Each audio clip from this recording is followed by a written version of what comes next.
আপনার নামটা কি ভাইয়া? মোহাম্মদ আমজাদ। মোহাম্মদ আমজাদ। জি। কোথায় হয়েছিল আপনার?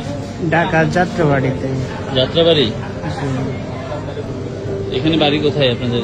আমাদের বাড়ি নোয়াখালী। নোয়াখালী? জি। নোয়াখালী থেকে চিটাং পাঠিয়েছে? ঢাকা মেডিকেল ছিলাম, ওই জায়গায় খালি না দেখে পরে নিয়ে গেছিল ইয়াতে শ্যামলিতে। ওই জায়গায় ওরা খরচ বেশি চাইছে দেখে পরে নোয়াখালী থেকে নিয়ে গেছে। ওই জায়গায় পায়ের বুলেট বার করছে পরে একটু আগে সাংবাদিক বাইরে ছিল, এই যে পায়ের এটা অবস্থা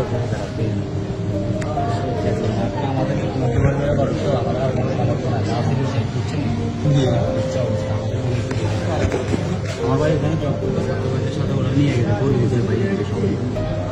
পায়ের অবস্থা বেশি খারাপ। এগুলো পুরোটাই বলতে, এগুলো ভিতরে পুরোটাই ছিল। আলহামদুলিল্লাহ আমরা তারপর আজকে কিচেন অ্যালামনাই থেকে 5,000 টাকা দিলাম। আমরা ইনশাল্লাহ চেষ্টা করবো আরো কিছু করার জন্য। এই জিনিসে আপনার নিয়ে যাবো আমরা। পায়ের কি বুলেট বের হচ্ছে? জি, পায়ের গুলো বের হয়েছে।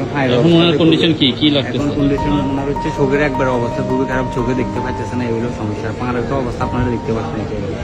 আমরা আসলে মধ্যপরিবারের সন্তান, আমাদের অত সমর্থনে যার সমর্থ ছিল সবাই থেকে টাকা পয়সা আনি, সেটা এখন আর কোনো সমর্থন। আপনারা যদি কিছু সাহায্য করতে পারেন।